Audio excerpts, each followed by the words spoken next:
शंकरन पिल्लई इंटरनेटवर गेला. Internet dating.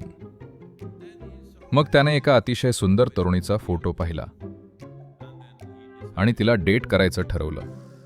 मग तिने त्याला बोलावलं आणि एक पत्ता पाठवला. तो तिथं गेला आणि त्याला कळलं की ते एक रुग्णालय आहे. मग तो आत गेला आणि तिला पाहिलं.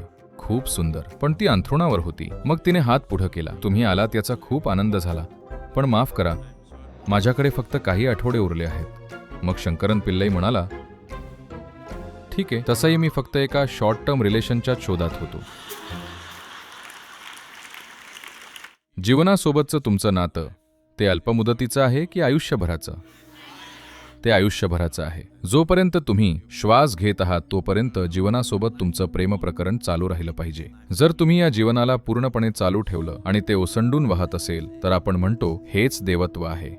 जर देवत्व तुमच्यासाठी एक जिवंत उपस्थिती बनलं तर तुम्ही मुक्तीच्या महामार्गावर आहात.